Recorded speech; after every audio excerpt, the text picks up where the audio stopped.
গাড়ির চাকা যখন প্রথমবার নেপালের পাহাড়ি পথে বাঁক নিল, মনে হলো যেন এক অন্য জগতে প্রবেশ করলাম।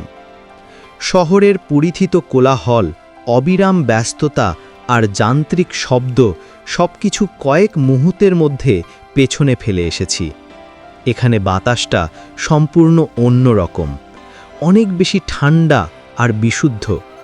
পাইনের গন্ধ আর ভেজা মাটির সোঁদা ঘ্রাণ মেশানো সেই বাতাস, ফুসফুসে সেই বাতাস ভরে নিতেই শরীর আর মন দুটোই যেন এক গভীর প্রশান্তিতে সতেজ হয়ে গেল।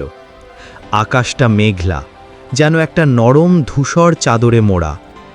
মাঝে মাঝে মনে হচ্ছিল মেঘেরাই আমাদের স্বাগত জানাতে দল বেঁধে পাহাড়ের ঢাল বেয়ে নিচে নেমে এসেছে। এই যাত্রার আসল চরিত্র কিন্তু কোনো মানুষ নয়, এই সরু সর্পিল রাস্তাগুলো। প্রতিটা বাঁক যেন একটা নতুন গল্পের পাতা উল্টাচ্ছে, একটা নতুন রহস্যের উন্মোচন করছে।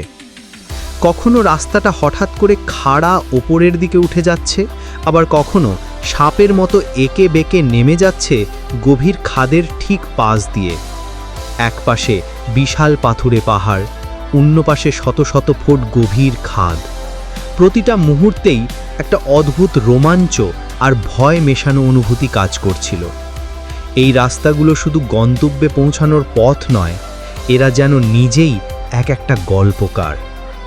এক বাঁকে হয়তো চোখে পড়বে রঙিন প্রেয়ার ফ্ল্যাগগুলো বাতাসে পথ করে উঠছে, পরের বাঁকেই হয়তো দেখা যাবে সবুজ উপত্যকায় মেষপালকের দলকে ঘিরে থাকা একটা ছোট্ট গ্রাম।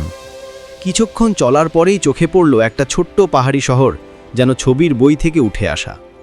রাস্তার দুধারে ছোট ছোট কাঠের দোকান, রঙিন উলের পোশাক, হাতে তৈরি সুন্দর সুন্দর অলংকার আর নানান জিনিসপত্র দিয়ে প্রতিটি দোকান যত্ন করে সাজানো। ব্যস্ততা এখানেও আছে, কিন্তু সেই ব্যস্ততার মধ্যে কোনো তাড়াহুড়ো নেই, একটা অদ্ভুত শান্তি মিশে আছে।